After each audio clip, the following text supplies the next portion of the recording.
אתה בטוח שלא רוצה אני אעשה הנה, מוריי ורבותיי, אני רוצה לספר לכם על אחד שקוראים לו כלומניק. קוראים לי כלומניק אלון, sometimes I just like the bus, אבל גם פה קוראים לי כלומניק אלון, sometimes I just like the phone. טיפ-טיפה הולך לי ואני חושב שאני משהו, אני נכנס לפנטזיה האטמוספירה האחרת, זה לא פשוט להיות פשוט שרוח שנות נכנסת.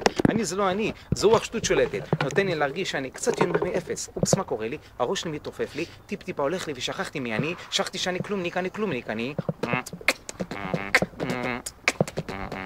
עבדו בדשים עשרים, בואו לפנה בינה בירננה, תדע איפה שהשכל, שם כל הבן אדם סובה. דם דידי דם דידי דידי דם דם דם, אם אני נופל אני קם. הלו? אלון, שומע? זה הצעה שלך, הצעה שלי בטלפון. שומע אלון, אני וצ'ובי וקוקי ופופי פה על הברזלים, אנחנו מה זה מחכים לך? יש לי פה ברזל חדש, משהו שלך, פלטנם הכי חדש שיכול להיות בשוק. מה רציני, יש לך בשבילי פלטנם חדש? רגע, שיש לי טלפון. הלו? אלון, שומע? יצר הטוב בטלפון. שומע אלון, כולם מתחזקים, כולם מקבלים ציצית, אתה לא קולט מה קורה בעם ישראל, עוד מעט מי שאין לו ציצית לא בסטייל. מה רציני לא בסטייל? רק שנייה. יצר הרע, שומע? כולם מתחזקים, כולם מקבלים ציצית, אני הולך שיעור תורה. ככה אתה עושה לנו, ככה אתה עושה וצ'ופי וקוקי ופופי על הברזלים.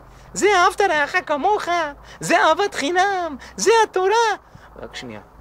שומע יצר הטוב, הוא אומר לי, זה לא דרך ארץ הסוף דחריב על הברזלים, מה לעשות? תראה אלון, אתה צריך להחליט, או שאתה רוצה ללכת על האמת, או שאתה רוצה ללכת על הברזלים. אז אמרתי לעצמי, אם יש פה אמת, אני על כל הקופה. כי בסוף לא רוצה למצוא את עצמי, לדעת שפספסתי, אמרו לי והחמצתי, אמרו לי וסתמתי את הלב שלי, כי פשוט פחדתי להיות יהודי, מה אני? עם קפה וציצית, איך זה מסתדר עם הפוזה שלי? אני ביזי, עם ג'ל על הפוני, ביזי, עם קשר טלפוני, מדבר פקה, איסתרה בלגיניה, קיש כאלה, ואני פה. ואני שם, כמו ספידי גזל, אז אני רץ אחרי הזמן, כי אני רוצה להיות מודרני, עם המודו, כמו כולם. אנדר אדם, דסן גוז ועיניים בשמיים, יושב, אני חושב פה למטה פעמיים. ברזלים או שיעור תורה? מה אתם אומרים? מה אתם אומרים?